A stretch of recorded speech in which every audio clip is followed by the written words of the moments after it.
Glória a Deus, a paz do Senhor Jesus, igreja. Amém. Que honra poder retornar a essa casa, poder participar de uma noite tão abençoada como essa. Foi o Senhor que preparou essa noite para que nós estivéssemos aqui adorando o seu nome. Só Ele é digno e não há outro lugar melhor para nós estarmos senão aqui na casa de Deus. Todas as vezes que eu tenho a oportunidade de estar num lugar de tanto alinhamento como essa que nós estamos tendo hoje aqui, nessa noite, eu sempre digo isso, pessoal que acompanha a gente já sabe. Numa noite como essa, você está no lugar certo, na hora certa, fazendo a coisa certa. Diga assim comigo, lugar certo, hora certa, coisa certa. É o que você está fazendo. Você está no lugar certo, na hora certa, fazendo a coisa certa. Não é sempre que a gente consegue ser tão assertivo assim. Às vezes a nossa intenção é boa, a nossa logística para fazer algo que desejamos também é boa, foi bem feita, mas acontece algo que está fora do nosso controle e aí a gente ou tem que desmarcar, ou não chega, ou alguém fura com a gente e a gente não consegue concluir algo que por melhor que fosse, que estivesse no nosso coração, mas não se realizou. Agora nessa noite não, nessa noite você chegou no lugar certo, você está fazendo a coisa certa, na hora certa. Isso é um alinhamento, o que é isso? E Camilo, o que isso significa? Significa que numa noite como essa, até o que era para dar errado, dá certo. Até o que estava desajustado, começa a entrar em ordem, porque você está no lugar certo, na hora certa, fazendo a coisa. Por isso você tem que gritar igual a minha amiga ali que gritou. Se você entende o que é isso, você vai dizer assim, ó: ainda bem que eu vim, Jesus. É isso, e foi o Senhor quem te trouxe. Glória a Deus. Bote a mão no seu coração aí agora. Feche os seus olhos, curve a sua cabeça. Pai, em nome de Jesus, nessa noite nós te louvamos, te agradecemos. Porque se estamos aqui nessa noite foi porque o Senhor nos trouxe. Não há nada na nossa carne, na nossa humanidade, que coopere voluntariamente com o Senhor. Não. Quando conseguimos viver uma noite como essa, quando conseguimos cultuar ao Senhor, lhe dando a nossa atenção, lhe dando a nossa devoção, colocando em segundo plano as circunstâncias que nos cercam, seja lugar, seja cadeira, seja coisas que ficaram em casa.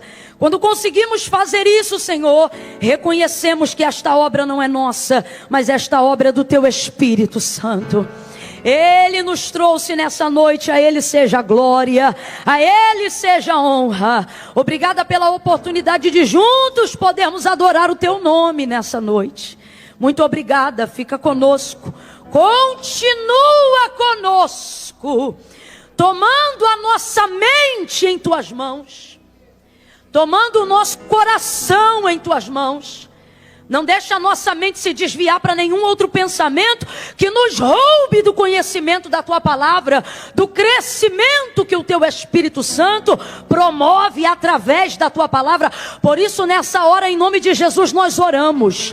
E como igreja, nós repreendemos. E na autoridade do nome de Jesus, nós damos uma ordem agora, para que todo espírito que faz oposição à Tua palavra, de frieza, de espia, Pai, tudo aquilo que vem para distrair, para nos tirar do foco, vai amarrando agora, neutraliza toda a força do mal, agora mesmo, repreende a crise de ansiedade, a síndrome do pensamento acelerado, a dificuldade de entendimento, a letargia, Senhor, que cada célula do nosso corpo agora esteja subordinada ao conhecimento, ao desejo de ouvir a Tua voz e de ouvir a Tua palavra, para que haja transformação, mudança, crescimento, direção. Senhor, fala conosco. Tem misericórdia da nossa vida, Senhor. Tem misericórdia. Onde estão aqueles que clamam por misericórdia? Tem misericórdia da nossa vida, Senhor. Nós oramos. Os dias são tão maus, está tudo tão estranho. O único lugar em que nós sentimos segurança perfeita e paz plena é em Ti, é quando Tu fala conosco. Por isso nessa noite nós estamos aqui. Não é por causa de uma pessoa, não é por causa de um nome, não é nem mesmo por causa de um evento, Senhor. A conferência é só uma circunstância que nós criamos para estarmos no lugar aonde a Tua voz se manifesta. Porque aonde o Senhor fala, recalancho manas, remanai de rebalacão de remacho. Aonde o Senhor fala, a nossa alma se aquieta, os nossos pensamentos são organizados. Quantos pensamentos confusos agora mesmo, Senhor, nós estamos diante de Ti, Tu podes contemplar. Quantas almas agora mesmo estão afligidas por questões que não sabem como resolver, mas estão aqui como Pedro nesta noite, dispostas a ouvir a Tua voz. Porque quando Tu fala, a tempestade te obedece. Quando Tu fala, o mar se aquieta. Quando Tu fala, o vento se acalma. Quando Tu fala, a depressão fica sob o seu domínio e sobre o seu controle. Quando Tu fala, a síndrome do pânico, ela é manietada, ela dá espaço para que a Tua voz encontre lugar no coração aflito. Eu oro agora com a Tua igreja, para que enquanto a Tua palavra estiver sendo pregada, todo espírito de angústia caia por terra agora mesmo. Agora mesmo, que haja alívio nas almas cansadas, que haja recuperação dos espíritos abatidos. Deus, passe em revista agora. E aonde houver uma mente cansada, uma mente que está se esforçando para se concentrar, para ouvir a Tua palavra, favorece ela, Espírito Santo. Tem misericórdia da vida dela. Tem misericórdia. Até onde estão os que clamam por misericórdia? Tem misericórdia, Filho de Davi. Rimanda regai chomasai.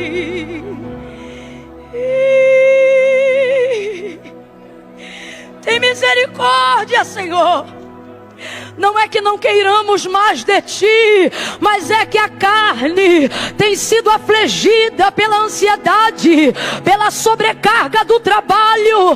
Mas nesta noite o Teu nome é perdão, e o Teu poder se manifesta na fraqueza, na fraqueza, na fraqueza. O Teu poder se manifesta na fraqueza de cada coração humilde, que nessa noite admite que está aqui por causa da Tua palavra.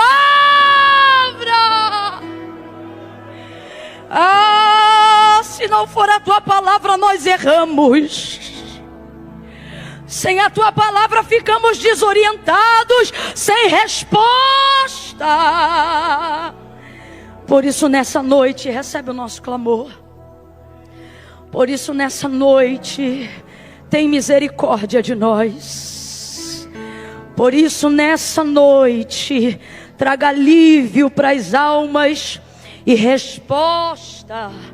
Resposta. Traga resposta. É noite de resposta.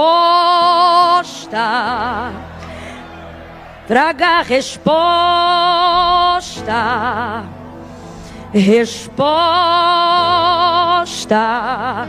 É noite de resposta. Nos dando direção, Senhor, nos dando alinhamento. Fica conosco. Aonde estão os que clamam para que Ele fique? Fala com Ele, fala com Ele. Fica conosco, Senhor. Fala conosco, Senhor. Porque se o Senhor falar, tudo muda, em nome de Jesus. Faz assim como quem aquieta a alma e bota ela no lugar. Fala assim, em nome de Jesus. Podemos dizer amém? Amém. Glória a Deus. Oh, aleluia. Aleluia, aleluia. Aleluia. Oh, aleluia. Vocês estão me ouvindo bem? Lá atrás, está ouvindo bem? Então só eu que não estou me ouvindo bem, me dá só mais um cadinho de retorno. Tem misericórdia dessa serva. Gênesis, capítulo de número 17. Livro do Gênesis, capítulo 17. Pastor Samuel do Amor. Eu vou vir nesse café para poder saber por que tu é Samuel do Amor. Eu não sei qual é a explicação lógica, né? Mas fica claro o testemunho aparente, né? Ele é de fato. Ele, Vanessa do Amor, eles são do amor. Fazem com amor, ministram com amor, servem com amor, se dedicam com amor e carregam o tipo de amor que eu acredito. Que amor é esse? O amor que não se constitui em palavras, como disse João, né? O amor que tem atitude. Eu não acredito em amor que não se compromete. Eu não acredito em amor que não se responsabiliza. E a gente sempre que olha para vocês, a gente, graças a Deus, não se conhece de agora, mas já teve a oportunidade de contemplar o testemunho um do outro, já há tempos passados, sempre envolvidos na obra de Deus. Sempre, sempre, sempre, sempre. Então esse é um amor que eu acredito, um amor que se compromete, né? Deus abençoe vocês e o trabalho que vocês estão fazendo aqui em Sorocaba, viu? Porque obra de Deus, irmão, não é culto de noite lotado não, é trabalho quando ninguém está vendo, né? Então esses obreiros, esses voluntários e essa casa subsiste por causa disso. Você está num lugar que tem saúde espiritual, porque tem gente que não trabalha para ser visto, mas trabalha para servir ao Senhor, né? Isso é um privilégio. Se você entende isso, diga glória a Deus. Fica de boca fechada não, que eu não sei se você sabe, mas a Assembleia de Deus é pentecostal. Ah não, Camila, mas é que eu não sou muito de... veio no dia errado. Hoje tu vai aprender tudo, até a gritar, isso aí. Culto pentecostal é mais ou menos assim. Se tu vê um irmão dando glória a Deus, tu já se sente praticamente na obrigação de responder dizendo aleluia. Crente é assim, aí se ele dá aleluia, tem pentecostal hoje aqui, aleluia. Aleluia! Glória a Deus! Aí, não estou te falando? É assim. Então Deus abençoe meus amigos, Deus abençoe Pedro, Rebeca, essa família abençoada. Hoje eu estou acompanhada da minha mãe, diga glória a Deus, mãe. Até parece, quando Deus toma, não é glória a Deus chique assim não. Ninguém diz, mas tá aí, toda madame hoje porque está em Sorocaba. Deus abençoe também o prefeito dessa cidade. Rapaz, você é crente mesmo, né? Não, ele é crente, irmão. Dá para perceber. Deus abençoe sua esposa, Cirlange. Aleluia. Toda vez que eu venho, ela vem. Tu é fechamento. Tamo junto. Deus abençoe vocês. Obrigada por tanta... Eu fiquei, sabe assim, de verdade. Eu me senti igual aqueles artistas. E o Oscar vai para. Eu, meu Deus. Não é, menina? Ih, tô me achando. Jesus me guarda da soberba, da vaidade, me cobre com o teu sangue. Eu amei, que honra. De verdade, não mereço. Mas Jesus faz essas coisas. Muito obrigado por tanto carinho, viu? Deus abençoe. Gênesis 17. Glória a Deus. Eita, pegaram já. Versículos 15 em diante. Essa palavra, ela tem queimado no meu coração já há algum tempo.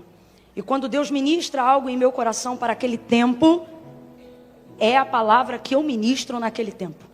Meu compromisso não é com a expectativa dos que ouvem, mas a expectativa da voz que quer falar conosco, né? Então, em obediência, Gênesis 17, a partir do versículo 15 em diante. Pode até abaixar agora, viu? Aqui, ó, servo de Deus. Coisa linda, né? Isso é humildade, é medo de atrapalhar o culto. A gente entra assim e sai assim. Pode até baixar um pouquinho agora, que agora tu botou aqui na minha orelhas e eu estou ouvindo de boa. Tá de boa, viu? Glória a Deus. Pode baixar, que nem eu me aguento. A partir do versículo 15 em diante, gente. Quantos acharam aí o texto? Digam amém. Amém. Quem não achou, diga misericórdia. Eu espero. Eu só quero lembrar que é Gênesis, é o primeiro. Tu vai passar o índice. Vocês param de rir. Tu vai passar.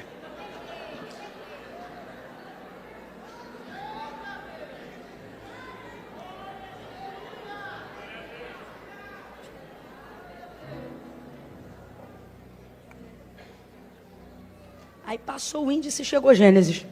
De vez em quando eu vou ter que beber uma água. Aí você não fica me secando, não. Eu passei por um tempo atrás um processo de desidratação severa e ainda estou em recuperação.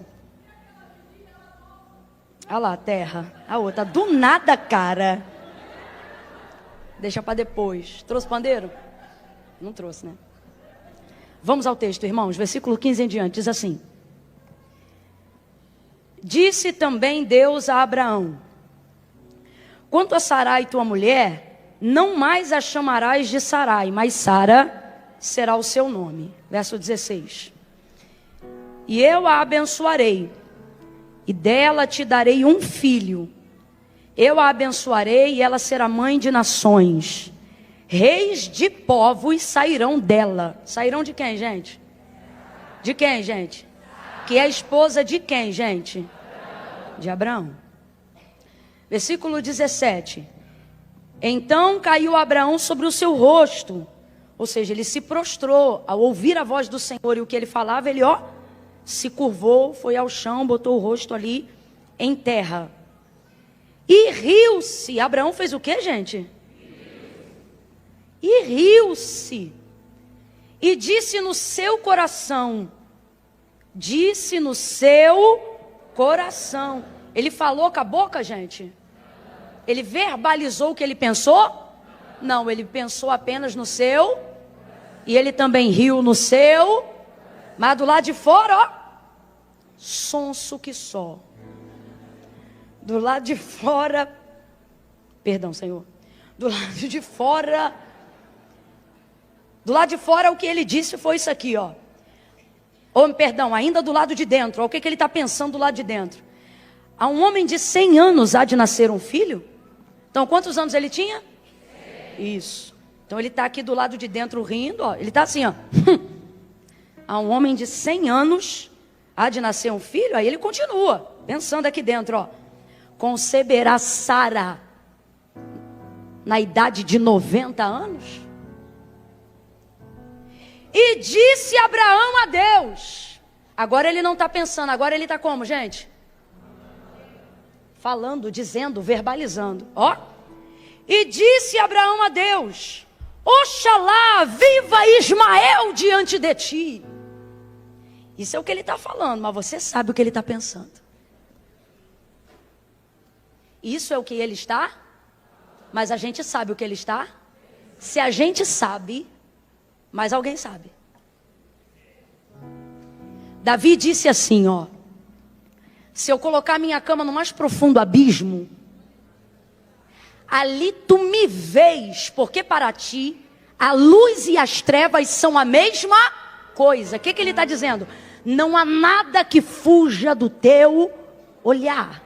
Aí ele diz assim: e se eu subir a alva tão alto aonde o sol rompe, no ponto do meio-dia, onde ele estabelece o seu ponto mais alto, ali tu estás. Para onde eu fugirei da tua presença? Para onde eu fugirei do teu olhar? Senhor, tu me sondas. Senhor, tu me sondas e me conheces. Deus te conhece como teu pai te conhece? Deus te conhece como tua mãe te conhece? Deus te conhece como teu melhor amigo te conhece? Deus te conhece como você se conhece? Não, olha o que ele diz para Israel: eu sei que pensamentos tenho de vós, diz o Senhor, pensamentos de paz e não de mal, para lhes dar o fim que desejais. O que Deus está dizendo? Não penso de você o que as pessoas pensam de você. Não penso de você o que você pensa de si mesmo, porque eu tenho um pensamento próprio a seu respeito. Olha aqui para mim. Você sabe sobre você coisas hoje que daqui a 5 anos vão mudar, e disso você nem sabe. Mas quando Deus te chama, não te chama baseado em como Ele te vê agora, mas em como Ele te vê sempre. Porque Deus não tem uma opinião a seu respeito. Deus sabe. Quem está me ouvindo aí, diga amém. Deus sabe quem você é. Complete para mim, por favor. Deus sabe. Deus. Então preste atenção. Deus não acha. Deus sabe. Deus não tem uma opinião de acordo com a circunstância do momento que eu vivo hoje. Deus sabe. Deus não me conhece como as pessoas me conhecem. Deus me conhece mais do que a minha própria capacidade, ainda que eu esteja no auge da minha maturidade. Ainda nesse auge, Deus me conhece melhor que eu mesma. Me sondas. Davi continua, ou no Salmo, e ele ainda diz assim: antes que a palavra venha em minha boca, tu sabes. Oh, aleluia. Vou falar como Deus está mandando. Você acha que você está escondendo o quê, meu irmão? Antes que a palavra venha em minha boca, tu sabes o que eu vou dizer. Se sabes o que eu vou dizer, porque me sondas por dentro, também sabes o que eu penso mesmo quando eu não falo. Sim ou não? Sim, sim ou não? Sim. Então olha o susto que Abraão vai tomar. A gente sabe de tudo isso, mas de vez em quando tem que refrescar a memória. Deus está falando de Sara. Você leu comigo? Reproduz aí novamente. Deus está falando de quem? Ele falou que quem ia gerar? Naquele ano ele vai afirmar isso.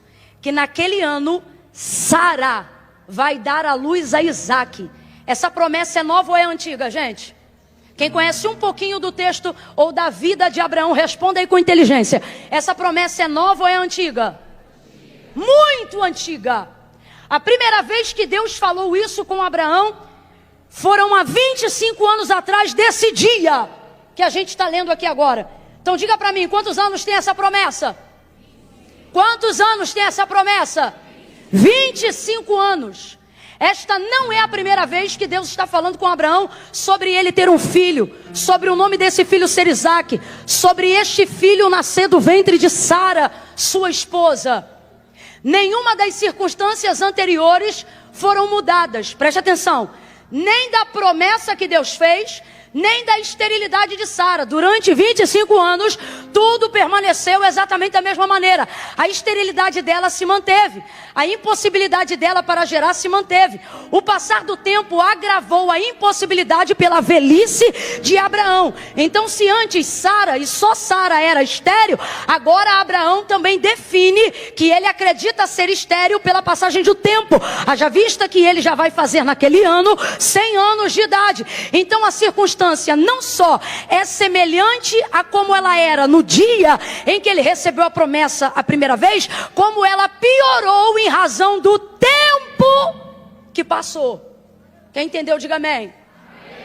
Mas a palavra se mantém da mesma maneira, como se o tempo não tivesse passado. Aquilo que Deus falou há 25 anos atrás, quando apareceu em Gênesis 12 pela primeira vez a Abraão, é aquilo que se mantém agora, 25 anos mais tarde, depois do capítulo 12 até o capítulo 17. A gente está falando de 25 anos, de um longo período de espera. Então, se a impossibilidade não mudou, se a circunstância não só não mudou, como piorou em razão do tempo, isto é uma coisa. E o que é outra coisa? A outra coisa é que a palavra também não mudou por causa da circunstância.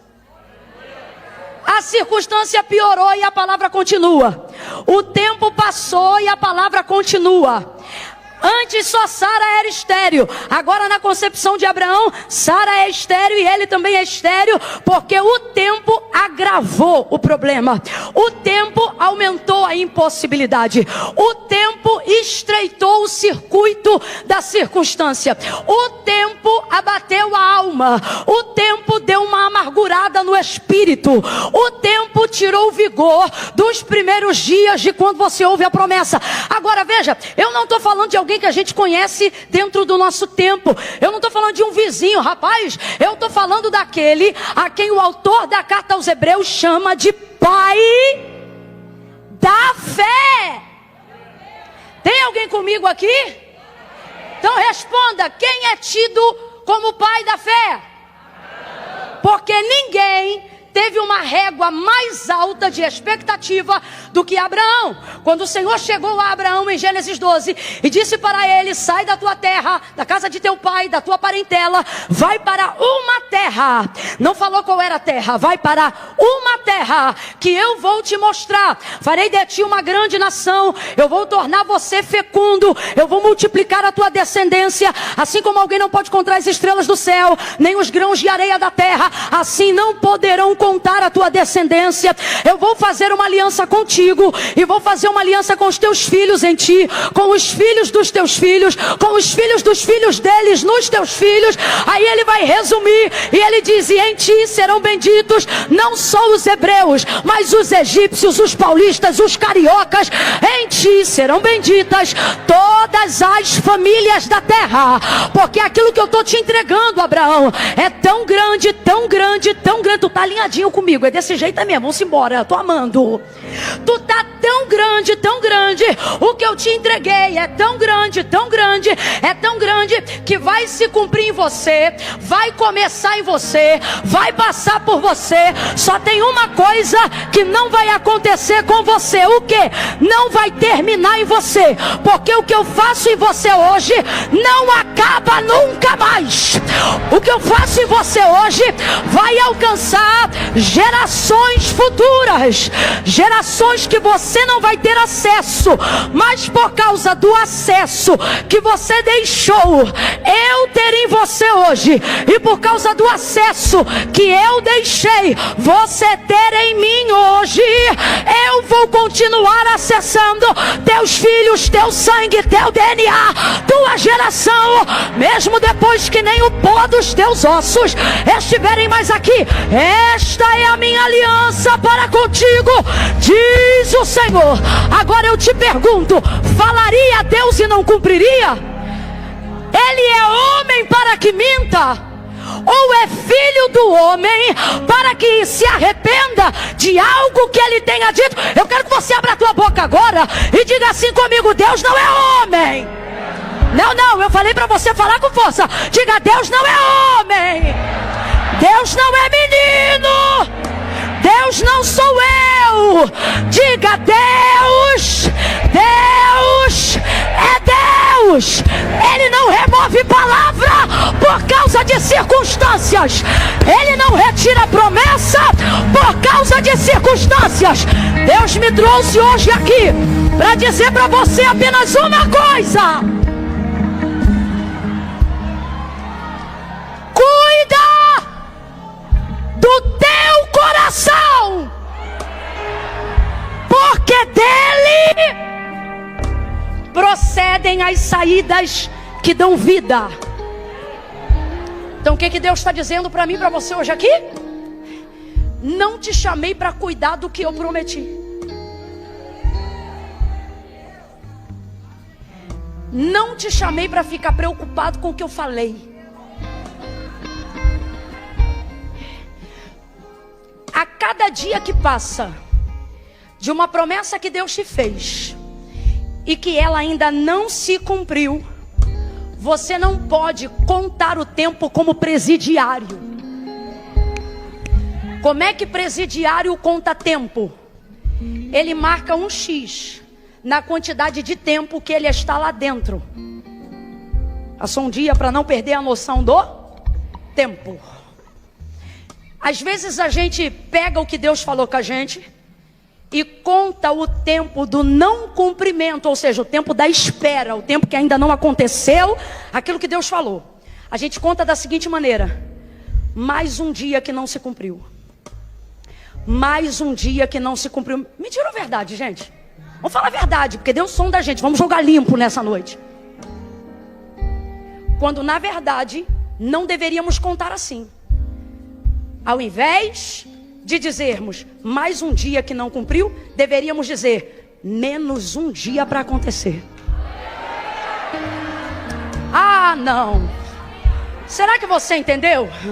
Você vai pegar a folhinha daquele calendário que você tem em casa, e ao invés de ficar marcando, dizendo quanto tempo passou e não aconteceu, você vai marcar o tempo dizendo: olha quanto tempo passou, significa que está cada vez mais perto de acontecer.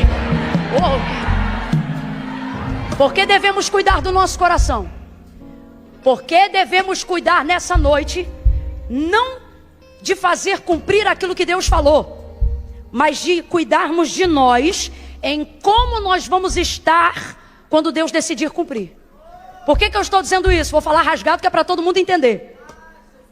O que nós precisamos entender? O que Deus fala, Deus cumpre, sim ou não? Sim. Isso é responsabilidade de Deus, amém ou não amém? Amém. Agora, como eu estou quando se cumpre, não é responsabilidade de Deus, é responsabilidade minha.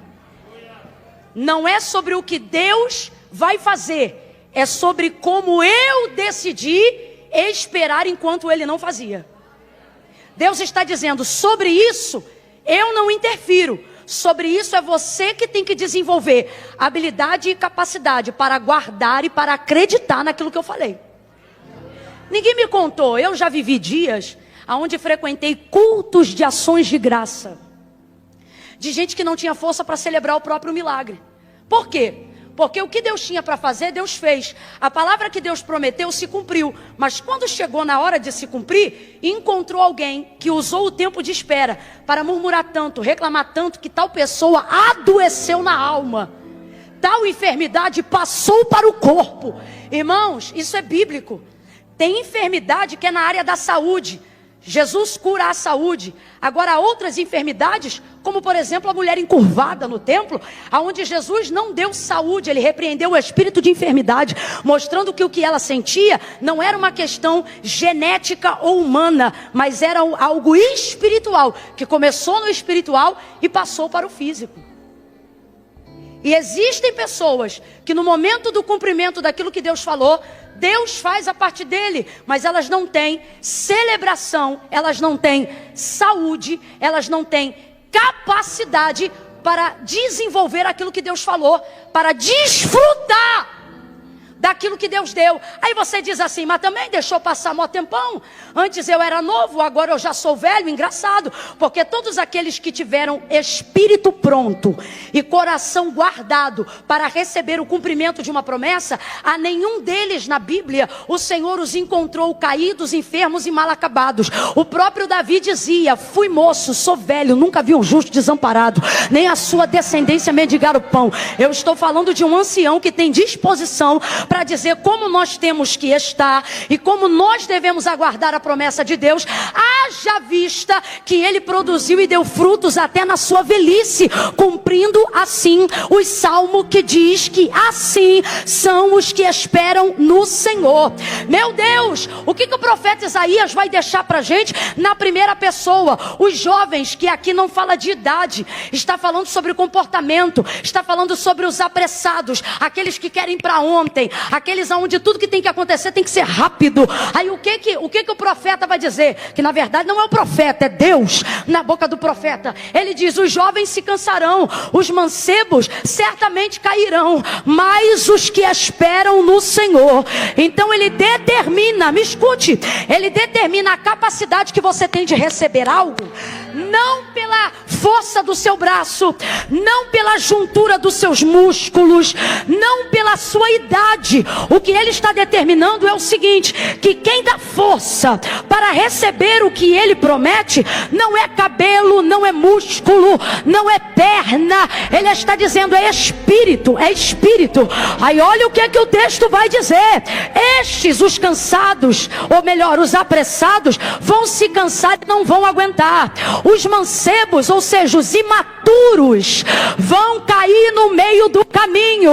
Mas ele prossegue, mas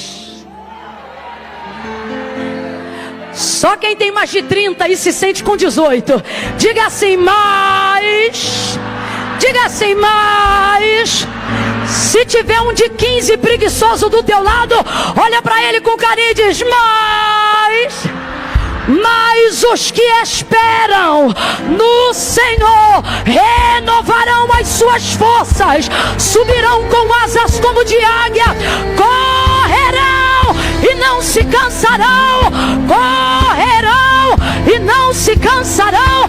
Há um renovo de Deus nessa casa. Ele trouxe gente hoje aqui para dizer: levanta o teu espírito, que eu cuido do teu corpo, para você estar pronto para receber o que eu falei. Renovarão as suas forças, subirão. Olha para quem está do teu lado e diz: quem tem? Está fraco, pelo amor de Deus. Que é isso?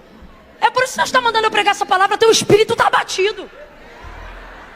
Olha para quem está do teu lado, busca a força da fraqueza e diz: quem tem? Isso, espírito pronto. Carne é segundo plano. Camila não entende nada, vai entender agora. Olha o que Salomão disse. Ele disse assim, Eclesiastes: o espírito de pé animará todo o corpo.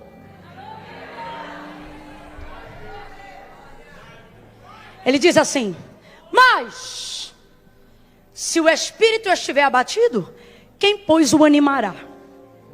O que o texto está dizendo é isso aqui, ó. Luta para manter teu espírito forte, porque o espírito forte levanta o corpo. Gente, quem está lutando aqui com dieta, academia, está entendendo o que eu estou falando. Não vira a chave do lado de fora se não virar do lado de dentro. Dieta não é não comer do lado de fora, é mudar a mentalidade do lado de dentro. Treino, academia, atividade física, seja lá o que for, todo mundo sabe. Não é a capacidade de tomar uma atitude do lado de fora, é a capacidade que a gente tem de virar uma chave do lado de dentro. E por isso que é tão difícil. É mais fácil expulsar demônio do que organizar a vida. Porque demônio se subordina ao nome de Jesus. Se é demônio, você diz: sai em nome de Jesus, é liberto e vai fazer o que tem que fazer. Mas o problema é que o demônio sai em nome de Jesus, você não. Eu não. Não expulsamos-nos. Precisamos controlar e lutar contra nós mesmos. E nessa hora é que a gente vê que um espírito que não está pronto e uma mente fraca é pior do que um demônio. Porque a gente se sente como? Paralisado. Estou mentindo ou estou falando a verdade? É confrontador, mas é uma realidade. Você pensa assim: eu não venço porque a fúria é grande. Não, você não vence porque a sua cauterização é grande. A capacidade de perfuratriz na própria mente é grande. Por quê? Porque a perfuratriz está na tua mão. E você não consegue. Deixa isso para outro dia, para questões neurológicas, mas é verdade. Então, olha o que ele está dizendo. Que o espírito, quando está pronto, ele dá o comando para o corpo. Por que a Bíblia diz que na tricotomia do ser, nós estamos divididos da seguinte maneira: espírito, alma e corpo. Você que é visitante, que nunca ouviu isso, presta atenção. Nós somos dotados daquilo que chamamos de tricotomia do ser. E o que é isso? Espírito, alma e corpo. Espírito, o governo de Deus sobre mim, minha capacidade de me posicionar e me subordinar à vontade de Deus. Eu quero o governo de Deus, o controle de Deus. O não vivo mais eu, mas Cristo vive em mim. Amém? Espírito, capacidade de dominar a minha mente, capacidade de dominar sobre as minhas vontades da carne. O que é a alma? O que é a alma? A alma, ela não governa, ela só sofre efeito de causa. A alma transborda, a alma chora, a alma sente, a alma sofre. A alma às vezes se magoa com que o espírito ou a mente diz assim: não, isso aí foi sem querer. E a gente diz: eu sei, mas fica triste do mesmo jeito. O que é isso? Alma. Alma, personalidade, lugar sentimental que já nasceu comigo. Características pessoais de quem eu sou, mesmo quando não quero ser. E por fim o corpo. Então vamos lá. Trocando a mente e botando espírito, alma e corpo. O espírito governa, manda mensagem para a mente. A mente faz a alma sentir-se diferente. E a alma, de acordo com o que ela se sente, ela manda o corpo reagir. Agora veja, aonde começa tudo? Aonde começa tudo? É disso que Salomão está falando. Se você souber botar o espírito de pé, o restante ele faz, a consequência. Agora, vamos lá. Qual é a área mais precária da nossa vida? Vida espiritual.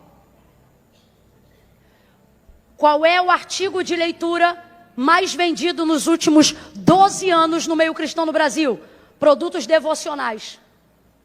Porque não se tem dificuldade para compreender qual é o caminho para buscar dom para milagres, oratória. Não se há dificuldade para se estudar sobre o que é hermenêutica, sobre como se tornar um apologeta. Aonde está hoje a maior dificuldade? Vida devocional. Não é a performance que eu tenho no culto. É a vida que eu deveria ter no quarto. As pessoas que querem desenvolver relacionamento sincero com Deus, não deixam o que elas veem aqui ou fazem aqui tirar delas o desejo real de ter uma vida com Deus. Então, conhecendo a si mesmas e sabendo que dom não é garantia de entrar no céu, desejam se relacionar com Deus. E é nessa hora que você vê que é mais fácil lidar com demônios do que consigo próprio. Vou falar rasgado que é para todo mundo entender e não tem problema o glória a Deus diminuir. Porque isso demonstra entendimento, não se celebra confronto. Quem celebra não está sendo confrontado, mas quem está em silêncio pensando, certamente está se colocando na posição de alguém que quer mudar. Tanto é que nós somos bons de quê? Campanha. A gente é bom de campanha. Porque acostumamos-nos a buscar a Deus em momentos de calamidade. Quando nada resolve, sabemos quem resolve. Quando nada pode, sabemos quem pode.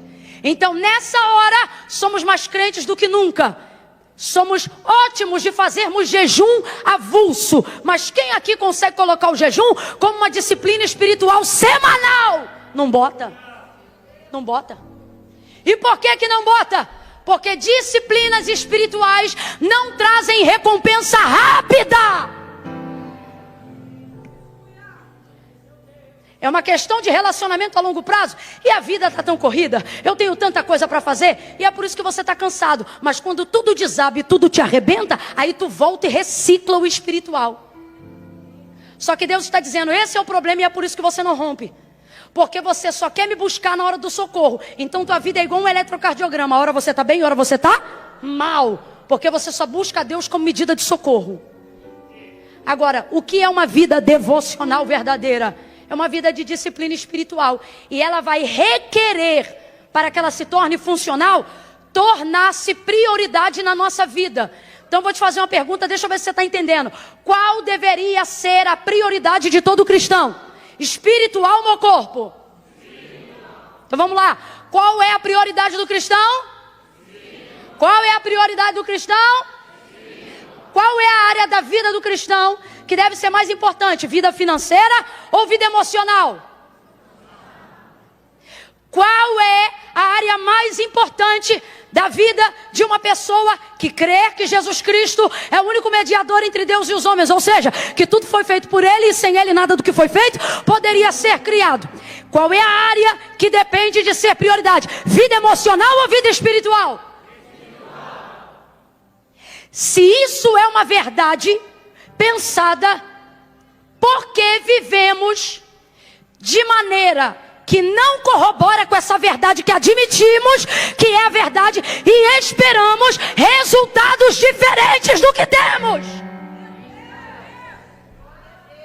Eu e você deveríamos ter no mínimo pudor de não reclamar da vida que a gente tem. Deixe que reclame quem tem vida de oração. Agora eu te pergunto, tu acha que quem tem vida de oração vive reclamando? Mas você e eu, que não ora como deveria orar, acha que pode reclamar porque não tem dinheiro para gasolina. Acha que pode reclamar porque não mora onde gostaria. Acha que pode reclamar porque ainda não foi curado de doenças emocionais. Acha que pode reclamar porque está enfrentando enfermidades crônicas. Deus está dizendo, é sério isso?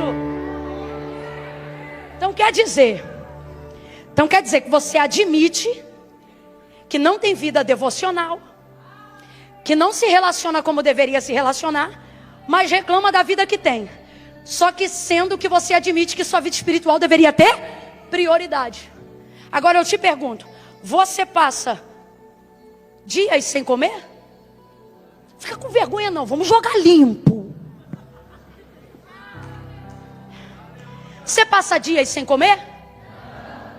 Mas já passou dias sem orar? Sim, sim, eu também. Sim, já passei dias sem orar. Sim. Você passa dias sem beber água?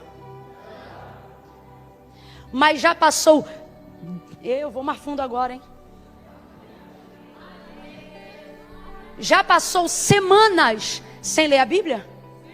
Bora no coro, que aí não fica chato pra ninguém, porque não tem aqui bonitão perfeitão, não tem. Não tem, que se tiver eu vou pedir Deus para te levar essa noite ainda para não te contaminar com nada.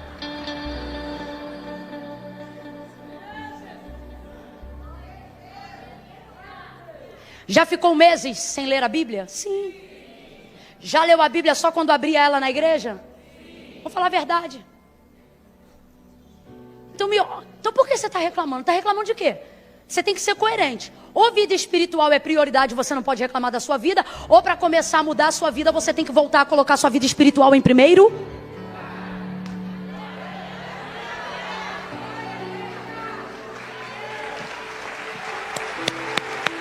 Esse aplauso é para o Senhor Jesus, que não desiste de nós e continua investindo na gente.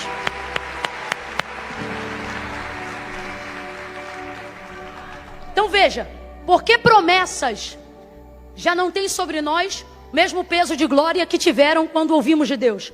Porque palavras que nos impulsionavam e levantavam o nosso corpo deprimido da cama, hoje são as mesmas palavras, mas já não exercem o mesmo poder de impacto e de relevância sobre nós. Porque vida espiritual é coisa que eu preciso cuidar, não é coisa da qual Deus tenha que determinar para mim. Quem está entendendo, diga amém.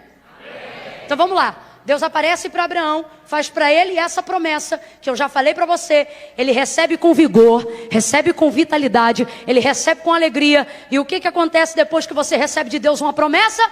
Você vive para ver cumprido aquilo que Deus te falou. E a sua alegria não é saber o que você vai ter, é saber que vai vir da mão de Deus. É isso, basicamente é isso. Só que ele vai peregrinar 25 anos. Responda para mim porque eu já te falei. Quantos anos vão se passar? No período da espera, ele vai entender que ele precisa mudar a circunstância. Quando a palavra não cumpre, a gente começa a achar que a nossa circunstância está errada. Vamos falar a verdade. Quantos de nós aqui já fizemos votos que não fomos capazes de pagar? Propósitos que não fomos capazes de levar. Quantas vezes aqui na casa de Deus, na hora de uma efusão espiritual, você disse, essa semana inteira eu vou jejuar. Chegou em casa, esqueceu, meteu o dedo na televisão e nem lembrou mais. Ô, gente, vamos falar a verdade. E por que isso acontece? Porque na hora a gente recebe o impacto de uma maneira, só que o tempo passa.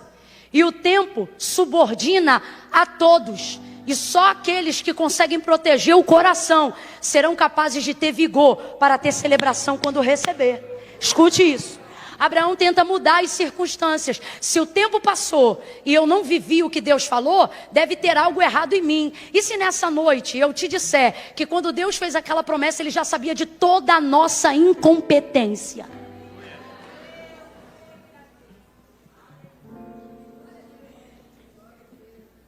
Pare de fazer promessas das quais você não vai cumprir. Está querendo impressionar quem? Deus está me usando aqui nessa noite para dizer, você só está errando porque quer me impressionar. E você não me impressiona. Deus está mandando dizer isso aqui para alguém. Sabe quando você me impressiona? Quando você admite que não tem capacidade de me impressionar. Nessa hora tu me impressiona. Aí o tempo vai passar, ele tenta mexer na circunstância, que é o que a gente faz. Aí Sara, que era quem recebeu a promessa, e ela riu. Quem lembra que Sara riu? Quando o anjo do Senhor falou a Abraão que Sara seria mãe. Quem lembra? O texto diz que Sara estava atrás da porta ou atrás da tenda, e ela riu. E ele viu que ela riu. Aí ele confronta ela e diz, você riu? Ela diz, eu não ri não. Ele diz, riu sim. Ficou sem graça. O tempo passou, nada aconteceu. O que ela faz?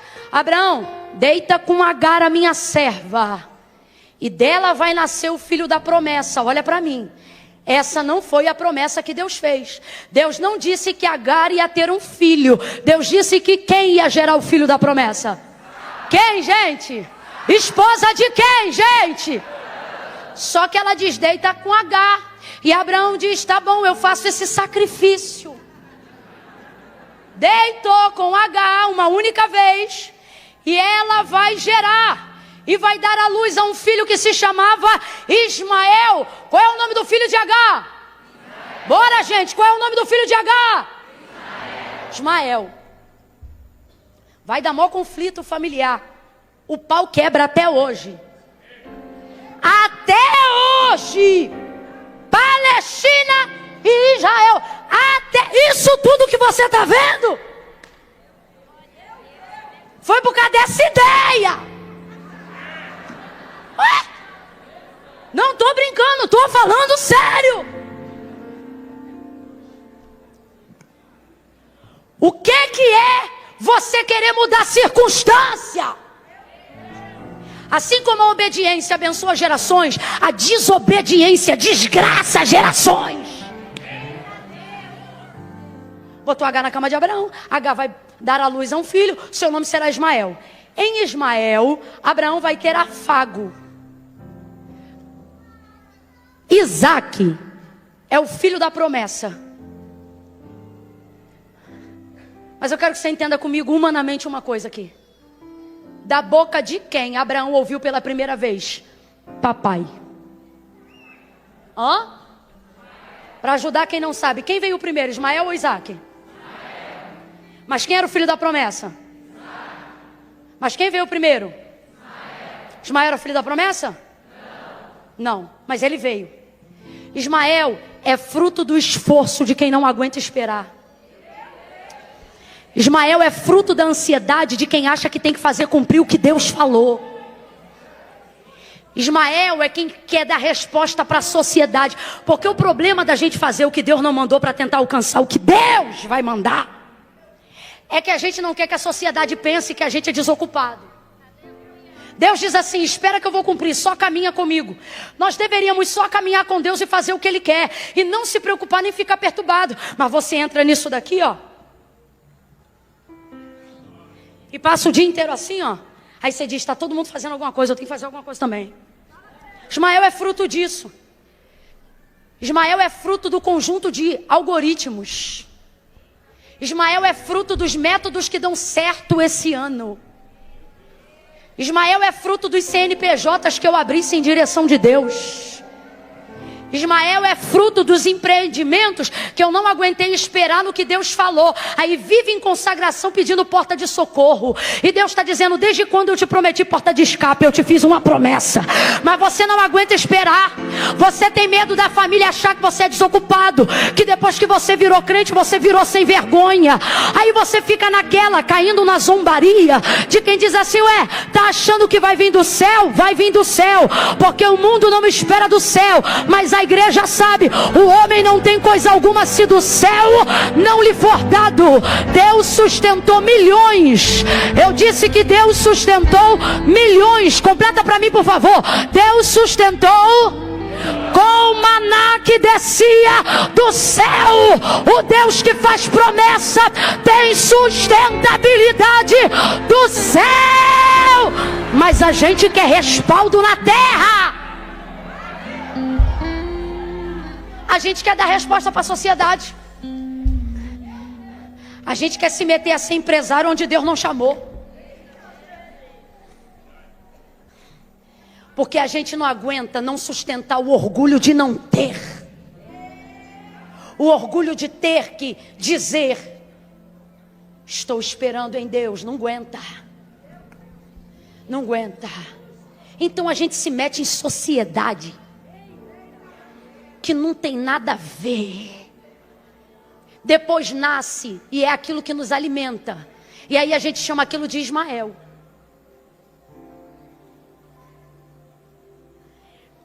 O que acontece com o lance Ismael? E eu quero que você entenda isso na sua vida e não na vida de Abraão. Depois que Ismael nasce, você cria. Tá me ouvindo? O que um pai responsável faz com o filho que nasce? Mesmo que ele não tenha nascido em circunstâncias ideais, um homem faz o quê? Um homem faz o quê? Cria. Filho, depois que nasce a gente, Se a circunstância foi favorável ou não, se foi com a mulher certa ou não, isso é outro negócio. Homem que é homem, filho nasce, a gente cria.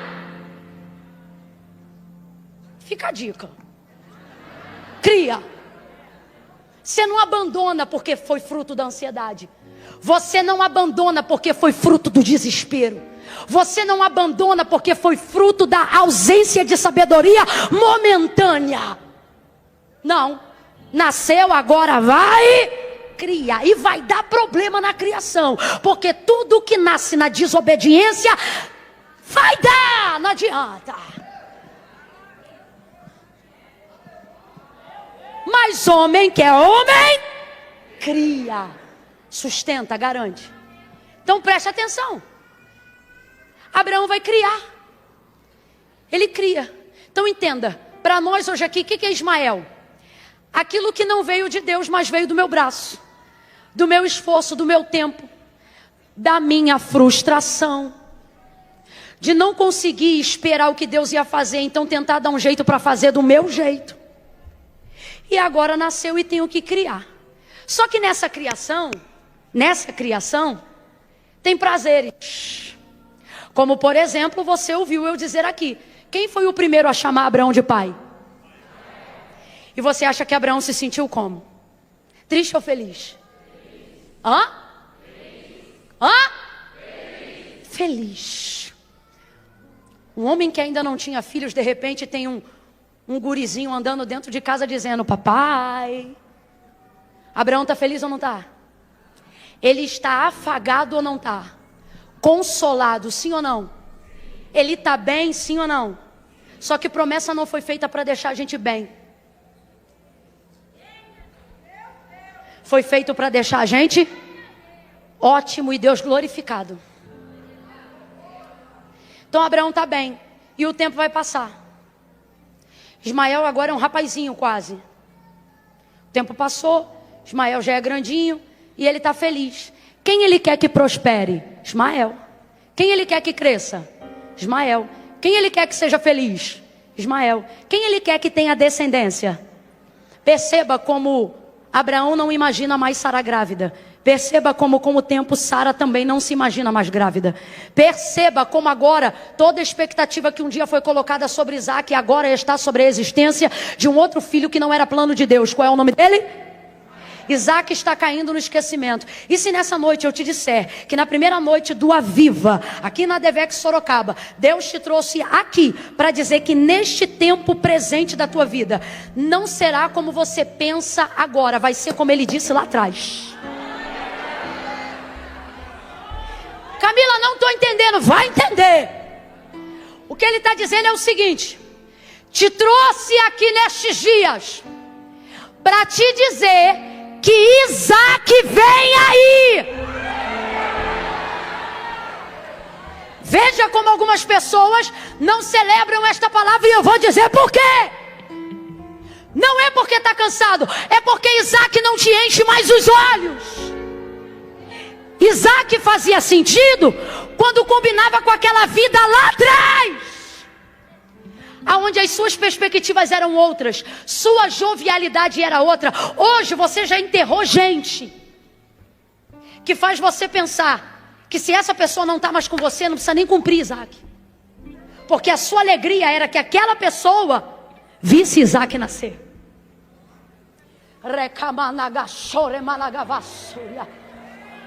Hoje eu ouvi falar de uma coisa muito séria e eu não vou me alongar, eu vou terminar nesse tópico.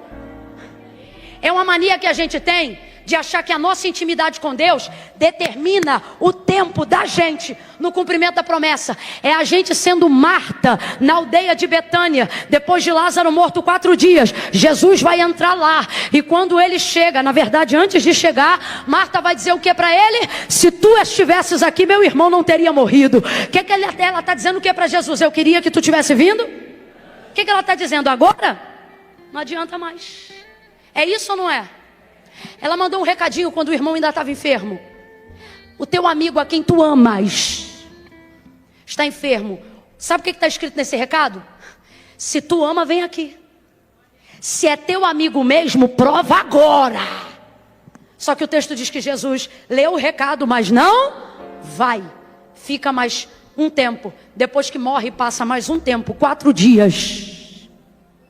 Quando Marta vê Jesus, ela não pensa no que ele ainda pode fazer. Ela só culpa ele por aquilo que ele não.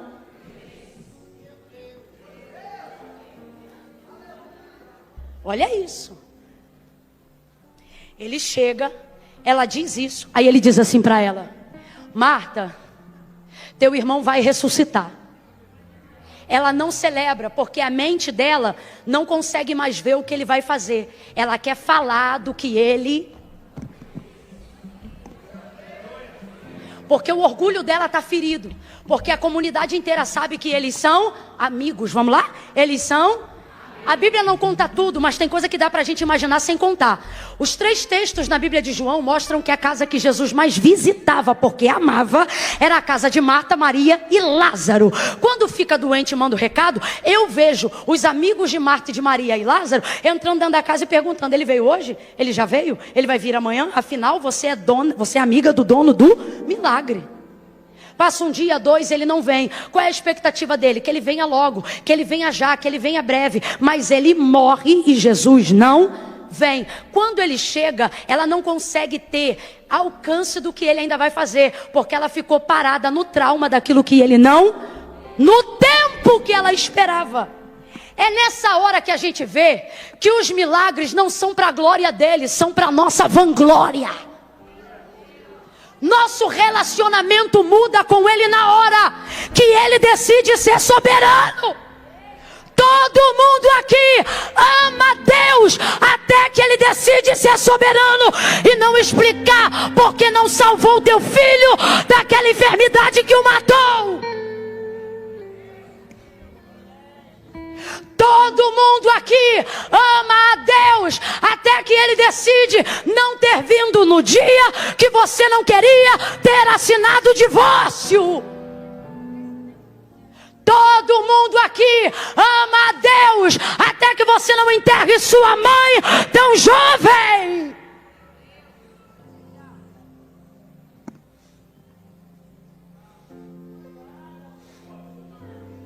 Todo mundo aqui ama a Deus até que ele decida não se justificar pelo que deixou de fazer.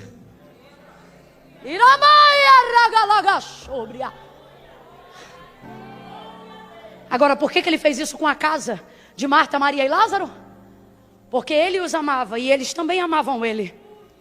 Existem determinadas coisas que Deus não faz só porque ele sabe que aquele relacionamento é forte o suficiente. Ei! Alguém está entendendo? Alguém está entendendo? Agora eu tenho uma notícia para quem quer ser amigo.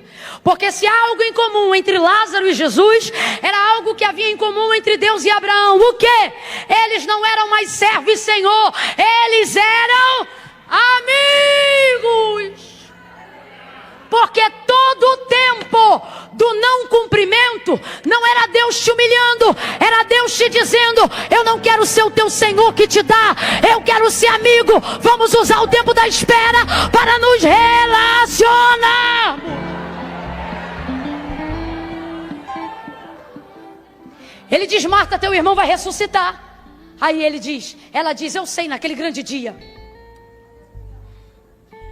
Só que Jesus não veio falar de passado e também não veio falar de...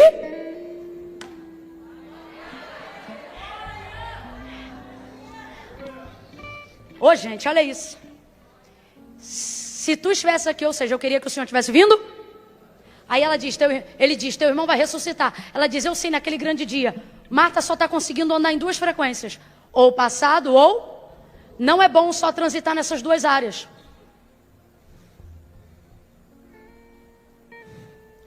Passado, muito passado, depressão. Muito futuro, ansiedade. Ok?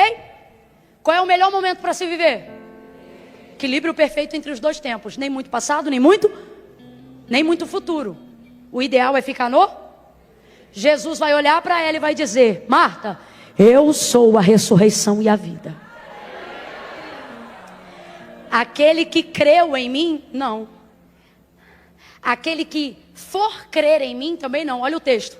Marta, eu sou a ressurreição e a vida, aquele que crê. Alguém já entendeu? O que ele está dizendo para ela? O que ele está dizendo para ela? Ele está dizendo, Marta, não fiz no passado quando você esperou que eu fizesse. Também não vou fazer no futuro, onde você está achando que eu vou fazer. Eu vou fazer quando? Ele está dizendo para a gente o seguinte: nada do que eu deixei de fazer vai me impedir de fazer o que eu estou para fazer agora. Todas as tuas dores, levante a tua mão. Todos os teus traumas, tudo aquilo que afetou o teu passado, tudo aquilo que está tentando roubar o teu presente, tudo aquilo que está te trazendo ansiedade no futuro, levanta a mão assim para receber. Assim diz o Senhor: nem lá, nem lá, é aqui, é esse ano, é no tempo presente. Fecha a mão e diga: é agora, é agora, é agora. Bota a tua cabeça no presente. Que mané 2025, a gente ainda tá em 2024, tem muita coisa para acontecer ainda esse ano. Bota essa cabeça para funcionar no presente. Aleluia! Aleluia! Oh glória!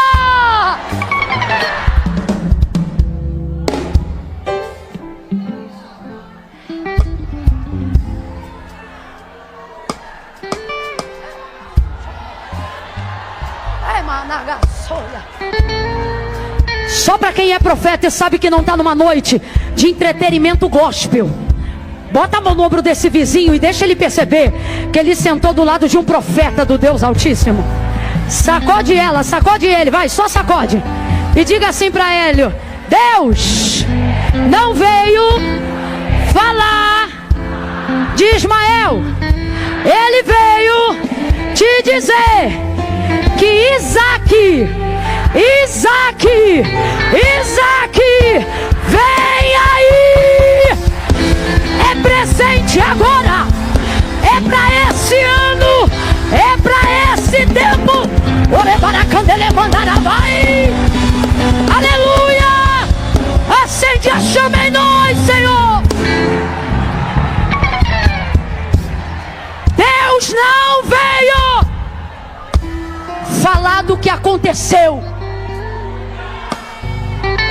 Deus não foi conversar com Marta do que aconteceu. Também não foi conversar com Abraão sobre a ideia que ele e Sara tiveram. Não! Deus veio falar do que ia acontecer aquele ano.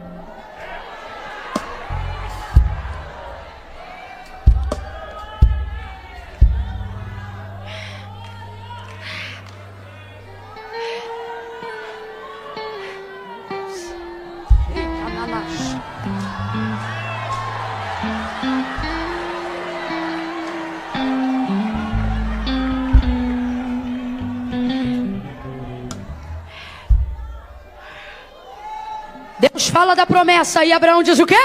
Oxalá, vive Ismael. O que ele está dizendo? Queira Deus, queira o Senhor, que tudo isso que o Senhor está me falando se cumpra em Ismael. Por que ele fala isso? Porque não acredita que um homem de 100 anos vai gerar Isaac. Não acredita que uma mulher de 90 anos vai gerar Isaac. Então ele pega toda a carga de anos de depósito e tenta colocar em Ismael. Aí Deus vai falar rasgado com ele assim, ó: Sara, tua mulher, te dará um filho. Tu lhe porás o nome de Isaac. Com ele. Com ele quem, gente? Ismael ou Isaac? Com ele quem? Eu estabelecerei a minha aliança perpétua. Eu vou falar como Deus está mandando. Ó, quando Deus faz uma aliança com você, é com você. Com quem você faz aliança é problema teu. Sabe o que Deus está dizendo? A aliança que você fez com quem você fez é problema teu. Agora, porque tu é um problema meu, eu vou abençoar Ismael. Só que eu quero te lembrar, minha aliança perpétua não é com Ismael, é com... Porque Ismael é fruto da sua ansiedade, mas Isaac é fruto da minha palavra. Sara vai gerar esse filho e ela vai ser mãe de reis. Ela vai gerar reis de povos e nações. Deus nos trouxe aqui para dizer para a gente: ou você volta a imaginar Isaac como quando você imaginava quando ainda nem tinha Ismael, ou você será alguém cansado, aonde Deus usará você para cumprir uma palavra, mas não haverá em você nem alegria e nem vigor para desfrutar do que Ele falou. E agora, tete a tete, eu te pergunto: é isso que você quer? Receber de Deus algo que Ele falou e não ter força para desfrutar? Pois então Deus está dizendo: cuide do teu espírito, que das circunstâncias eu cuido. Eu vim anunciar às irmãs para cima de 60 anos que teus cabelos brancos não roubarão de você a alegria de ver Deus cumprir aquilo que Ele te falou quando você ainda era jovenzinha na presença de Deus.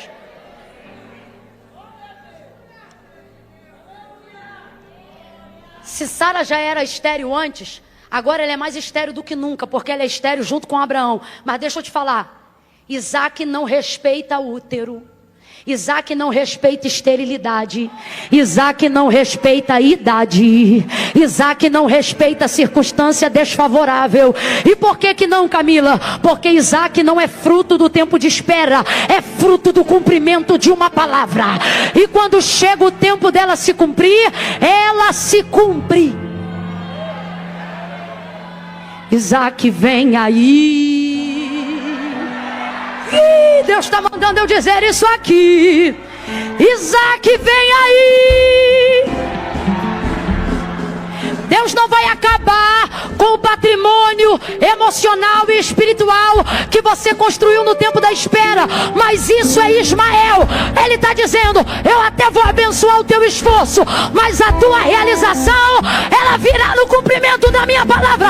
Eu vou fazer o que nunca com teu esforço você poderia ter feito para você mesmo. Você vai se realizar em mim, vai glorificar a mim.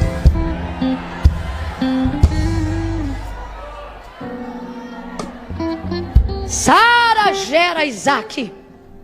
Isaac nasce. E nasce quando? Grita comigo: naquele ano. Vamos lá, depois de 25 anos, quando foi que ele nasceu?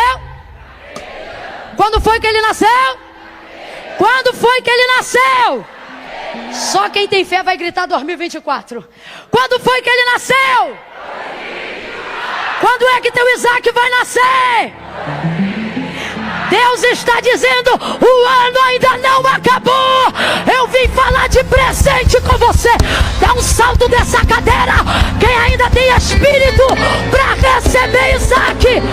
Manda ver, Deus. Manda ver.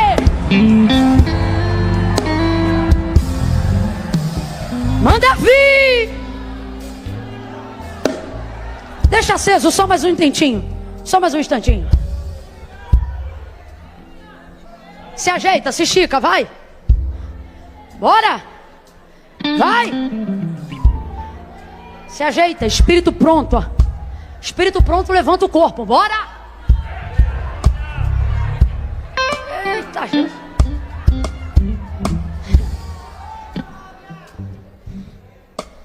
Olha aqui para mim. Não é que a gente não crê que Deus não possa fazer. O problema é que a gente não crê que ainda tem capacidade de receber. Vou falar de novo. Na maioria das vezes, o nosso maior dilema não é não crer que Deus não vai fazer. É crer que nós não teremos condições de administrar o feito de Deus. Aí você fica assim, ó: Senhor, abençoa meus filhos. E Deus está dizendo: mas a aliança eu fiz com você, eu vou abençoar você. Você diz: Deus, eu já não tenho mais idade para certas coisas. E Deus está dizendo: eu já sabia em que idade sua eu iria cumprir essa palavra. Olha aqui para mim, gente, com todo carinho do mundo. Deus falou com Abraão de descendência, de multiplicação. Você acha que Deus não sabia que Sara era estéril? Sabia ou não sabia? Só que o texto diz, capítulo 21 do livro do Gênesis: e o Senhor visitou a Sara, conforme havia dito que faria, e cumpriu no tempo determinado que falara, ou seja, naquele ano. E Sara concebeu e deu à luz a Isaque. Parece que nessa hora eu vejo Deus no céu dizendo: quem está rindo agora?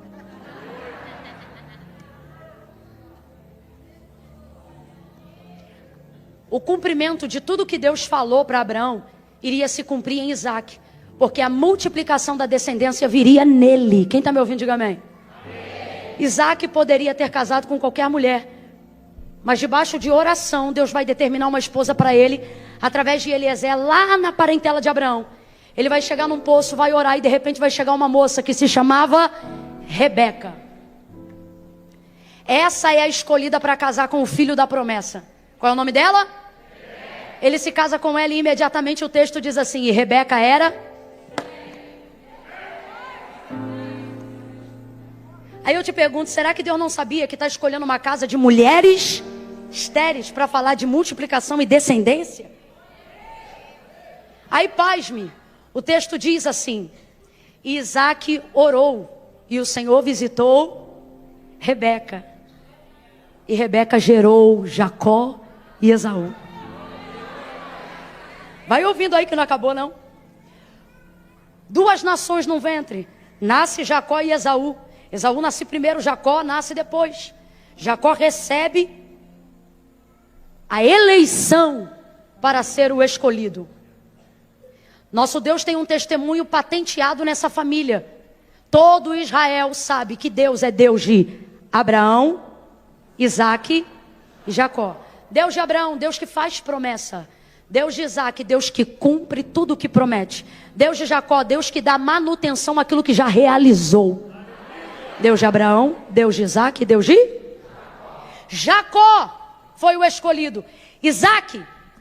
Esaú, mulheres, filhos, todo ano, de várias ao mesmo tempo. Não podia ter sido dele para multiplicar a descendência, o cara dá filho igual uva. Mas não, Deus escolhe quem? Jacó. Aí ele se apaixona por uma mulher que se chamava Raquel. Trabalha por ela 7 anos e recebe a irmã, porque o sogro enrola ele. Trabalha mais 7, 14 para casar com quem ele amava. E você achando aí que aquela menina é difícil. Ele se apaixona por ela, então ele trabalha por ela. Qual era o nome daquela que ele amava? Raquel. Vamos lá? Qual era o nome daquela que ele amava? Raquel. Só que ele já tinha casado com Lia ou Leia. Essa mulher dava filho todo ano. Todo ano ela dava filho, irmão. O cara não respeitava nem o resguardo dela, Samuel. Todo ano. Meu Deus, por que eu sou assim? Lia dava filho.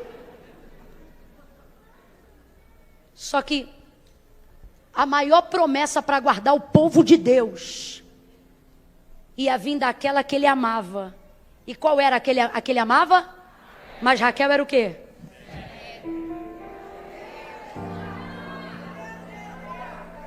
Alguém está entendendo o que Deus está falando? Com todo carinho, Deus fala mais carinhoso do que eu. Vou tentar falar do meu jeito, que é para você entender. Deus está dizendo: não preciso de você para nada. Eu só quero que você creia e espere. Mas não espera murmurando, espera com paciência, espera animado, espera feliz por ser portador de uma palavra. E quando alguém for zombar de você e falar: tá esperando o quê? Tu não tem nada. Tu vai dizer: rapaz, eu tenho tudo. Mas tu tem o quê? Eu tenho uma palavra, eu estou debaixo de uma palavra. E quem me deu essa palavra foi Deus. Raquel era estéril. Aí o texto diz que o quê? Jacó orou. Aí Deus visitou a Raquel e ela deu à luz a José. E ele vai ser aquele que é tido como, simbolicamente, um Cristo do Antigo Testamento. Vai preservar toda a descendência de Abraão. Todas as mulheres da casa de Abraão eram estéreis. O testemunho do Deus de Abraão, Isaque e Jacó é pautado num tripé de circunstâncias desfavoráveis. Aí está você aqui dizendo: por mim não precisa mais cumprir não.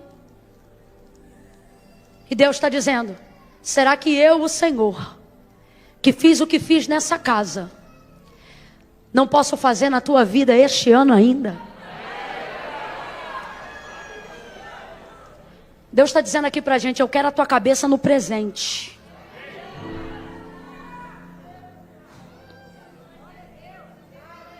Fecha os olhos, curva a sua cabeça aí agora. Levanta a cabeça de novo, olha pra mim rapidinho. Ai, Camila, calha a boca que eu quero ir embora. Quem é que está te segurando? Deixa eu só te falar uma coisa. 5 minutos lá fora não mudam nada. Mas aqui cada minuto pode mudar até 1 ano da nossa vida. Segunda coisa, e a gente vai orar. Olha, com todo carinho, gente. Você pode falar de Deus o dia inteiro. Eu posso pregar 2, 3, 4 horas aqui. Está amarrado, eu não vou. Só que entenda uma coisa. Falar de Deus não é a mesma coisa que falar com Deus. Às vezes eu vejo gente ansiosa na hora que eu digo assim, vamos orar. E a pessoa pensa assim, acabou. E já vai botando a bolsinha debaixo. Lá não vai entrar quem falou dele. Só vai entrar quem fala. Então quando um pastor, um pregador disser assim, ó, vamos orar, nunca encare isso como acabou. Encare isso como agora vai valer o que foi falado. Agora pode acontecer tudo o que foi falado, porque agora a gente vai falar com quem faz o que a gente falou. É nessa perspectiva. Fecha o olho e curva a cabeça. Isso. Vim falar contigo, Senhor, sobre isso aí que essa pregadora falou. Essa é a tua oração. Eu vou te ajudar em oração agora. Comece a orar e a dizer, Senhor, eu não precisa ser com as minhas palavras não, ok? Pode ser com as suas. Senhor, eu quero te pedir perdão porque de uns anos para cá eu parei de imaginar Isaac.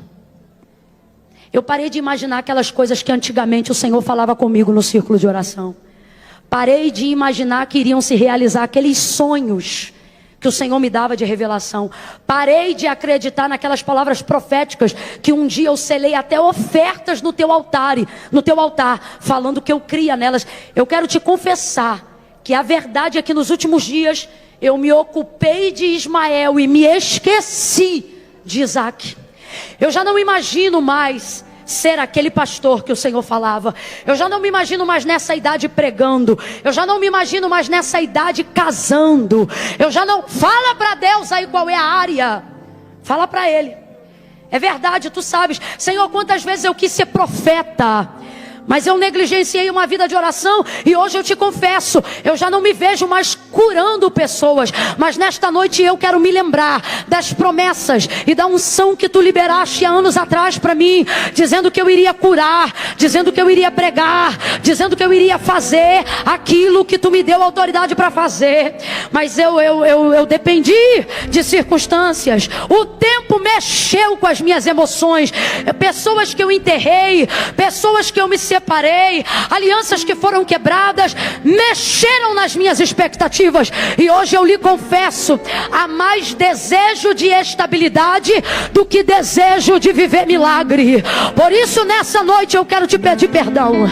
Eu quero te pedir, recobra a consciência de filho.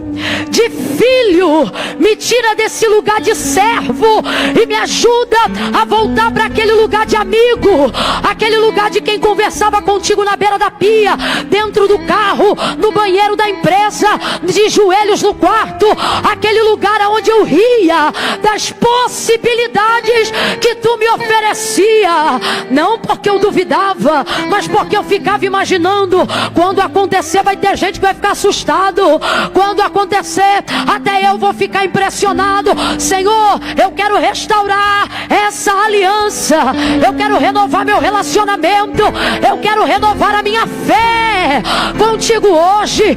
Eu quero me subordinar a essa palavra. Eu quero dizer que eu te louvo, eu até te louvo por Ismael, mas eu não vou deixar Isaac no esquecimento. Traga ele